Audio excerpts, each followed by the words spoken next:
Hello, everybody. I'm glad you're here. I'm going to bring you a dream. I believe it is a prophetic dream from God. You can do with it as you want to after you pray. My dad, who's 82, had this dream on February 26, 2023. Before I bring you this dream, I want to couch this in the current events that are happening around the world. I believe that the geopolitical landscape is positioning itself for a global conflict, World War III, if that's how you want to describe it. I don't know about the nuclear threat. I think that's on the table stronger now than it ever has been with our world leadership. So everything I bring you is kind of couched within that general framework and mindset. I'm horrible. I'm really bad at picking titles for these videos, so I'm just doing the best I can in that regard. Um, I'm not very good at interpreting dreams, although I do think God has given me some interpretation to the dream I'm bringing you today. Now then, this dream has to do with an old camera, and I happen to have an old camera. For those of you, I'm sure many of you remember these kinds of cameras.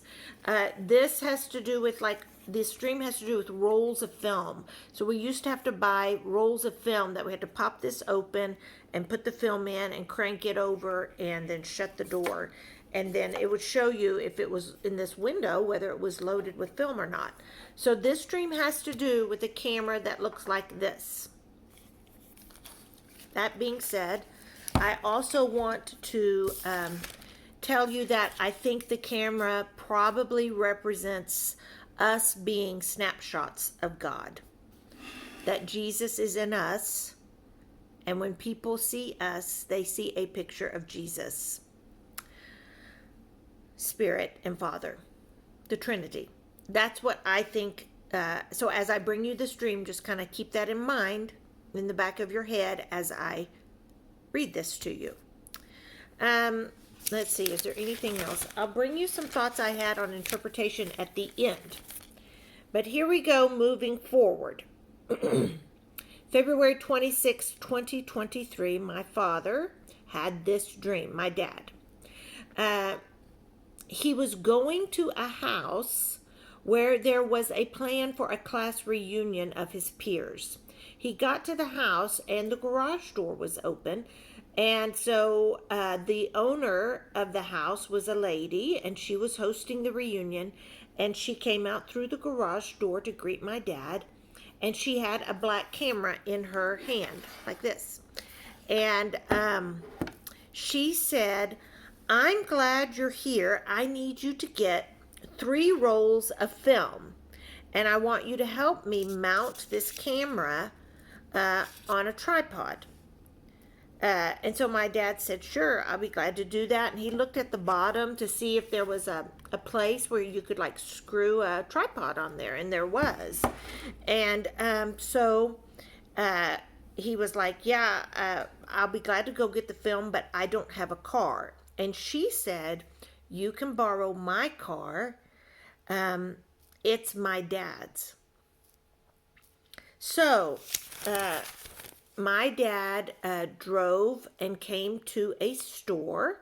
He went in and asked the guy behind the counter, "Do you have rolls of film for cameras?" And he said, "I sure do. It will be $35. And my dad was like, "I'm not paying $35 for rolls of film." And the guy was like, "Well, that's what it costs, like it or not." So my dad left, and he was going to go to another place. And he drove for a while, and he passed all these different stores, and he was going deeper and deeper and deeper into a city. And there were lots of stores. There was a lot of traffic, lots of buildings. But his mind was focused on finding a store that had film. And he came to a very small store, and he went in, and there was a lady behind the counter. And he asked, "Do you have 3 rolls of film for an old camera?" And she said, "I do." And he said, how much is it going to cost? And she said, $5 for all 3 rolls. And my dad was like, 3 rolls for $5? Wow, that is amazing.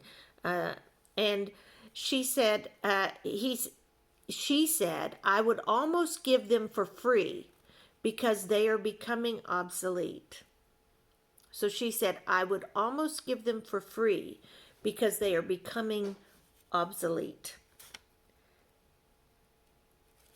So my dad got the film and he got in the car and he started driving and he realized he did not know how to get back to the house. So he drove around looking around. He had a compass and he thought, as long as I'm going south, that's the correct way. And he was feeling pressure about getting back to that reunion. So he decided he would look for a map in the car. So he got out of the car, pulled the car over, and he got a map that was in the car, and he was sitting on the hood looking at the map, kind of trying to get his bearings where he was.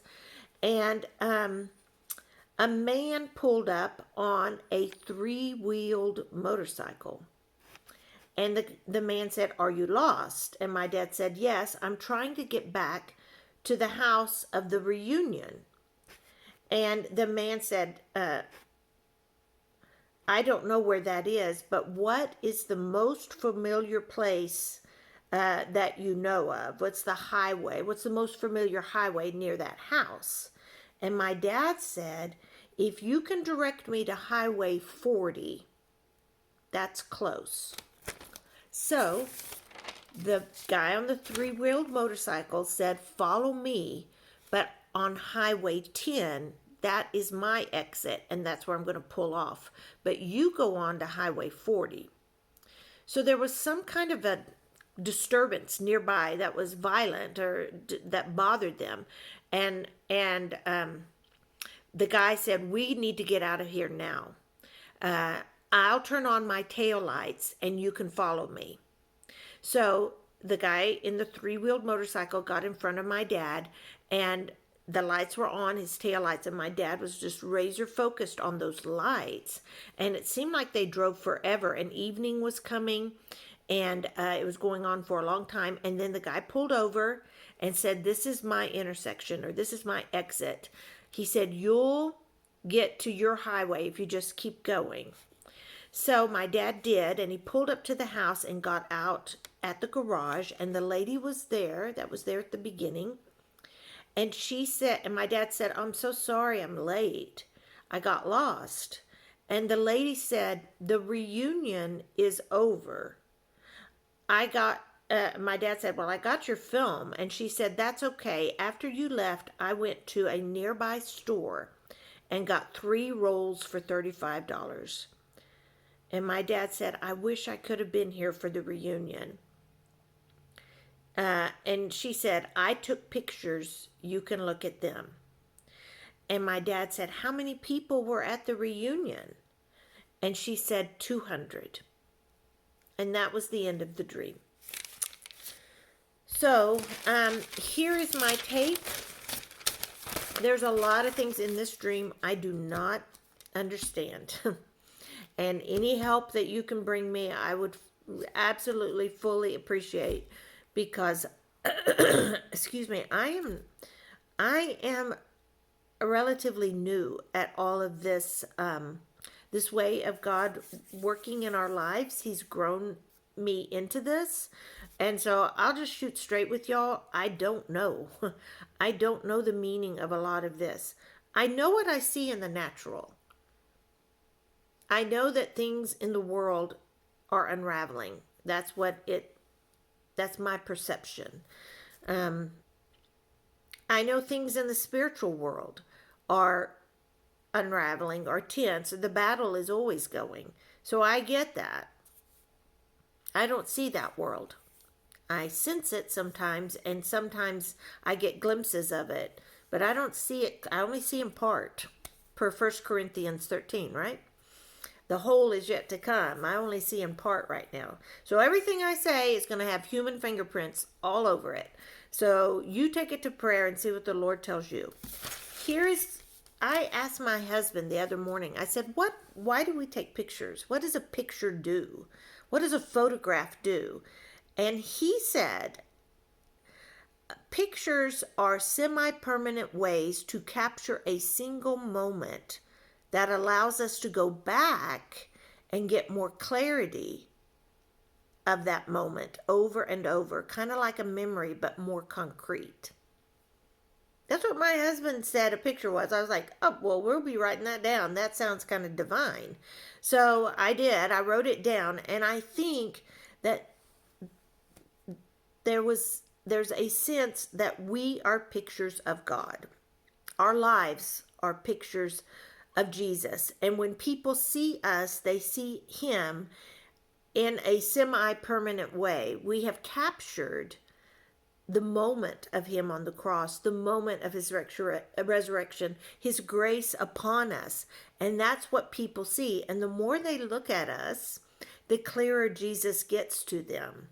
That's what I think this, one of the things this dream is teaching us is that sometimes we are the only Jesus people ever see. So so I found that a phenomenal teaching moment in this dream. This is very like a parable in that regard. Now then, the class reunion, I think, represents the saints that are together. The fact that it was a woman's house, I wonder if that represents the church. And the garage entrance, I don't know for sure. But to me, only close family and friends come to the garage door. If our garage door is open and people come to our house and just go to the garage door, like, that's not a salesperson or the UPS man or Amazon or whatever. No, only people we trust. Most people use our front door. So I thought that was interesting. The fact that she said that she gave my dad her father's car, I think that's maybe God's path for us, or represents God's path.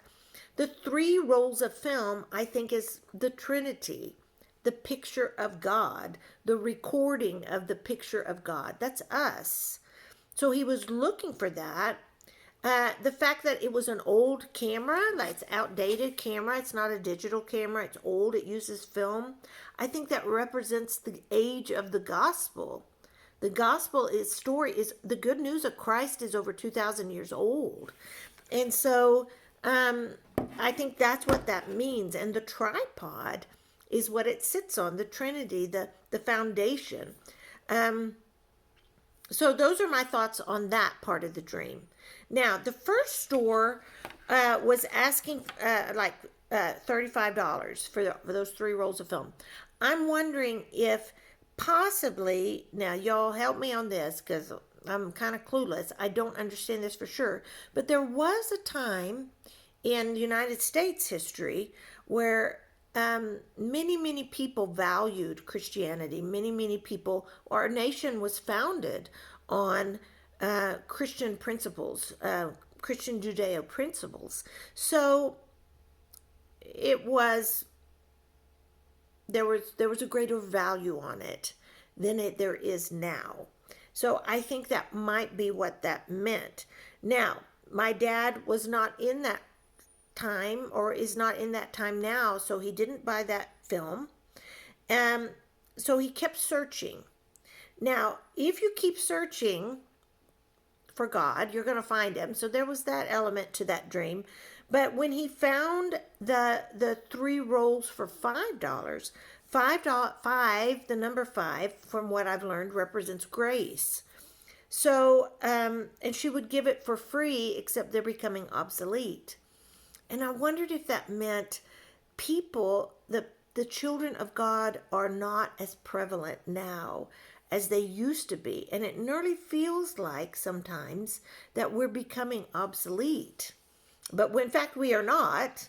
Our light is very bright. The Father's light is radiating from us. So, but the world would like us to think that we are becoming obsolete. The more the enemy can isolate us, the more power he has over us. And the more he makes us think, oh, there's no one but me. And that's not true. We are surrounded by a family of believers around the whole world. So I think that's what that meant when he found those three rolls of film for just $5. That was a reference to that. Now, he's in the city, and often, now we live in the country, we're rural America, like there ain't no traffic where we live. We don't even have a traffic light in our community. So to be in the city for us is very chaotic. We don't like the city. We don't like going to town. We don't, that's not our way. Or our preference. So when we're in the city, it feels very chaotic. I think that's what that means. There is going to be a time, if not already here, of chaos and chaotic feelings. He reached for a map. He was trying to find his way. A man on a three-wheeled bike. Once again, Trinity, God. I believe that was angelic. An angelic being, if not Christ himself, saying, follow the light. Follow the light and I'll get you where you need to go. That's the message of Christ, isn't it? So he did follow the light. Highway 10 was his exit. 10 means often the order of God, or the perfect order, God's order. So he would be he would represent the presence of God. 40 represents tribulation or probation. My dad was going to Highway 40, which means, are we in, or are we fixing to enter a time of chaotic probation or trials as believers? I think we are. Now then, I don't know what the 200 meant at the end. My dad finally found his way back to the home. She had already went and got the 3 rolls for $35. I don't know why.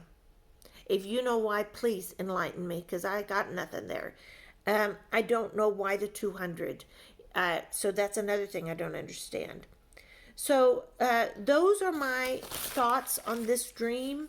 I think anytime you can prepare for EMP, nuclear attack, World War III, some kind of black swan event, grid down, now's the time. Get ready. Prepare your ark. So that's my thinking. And there may be few of us, but that doesn't mean the power in us is any less. God radiates. We are the pictures of him on earth. So hold on to that and be encouraged. There's hope. There's hope in Jesus. And if you haven't given your life to him, now is the time. He's coming back. And I can't wait. That's going to be a good day. Position yourself now, physically and spiritually, for his return. Because crap's coming down and I do not know what's going to happen. But I walk in faith and not fear. And I know he empowers me with everything I need. I love this dream. I hope it helped you. This is Gina Lima Charlie. I'm out.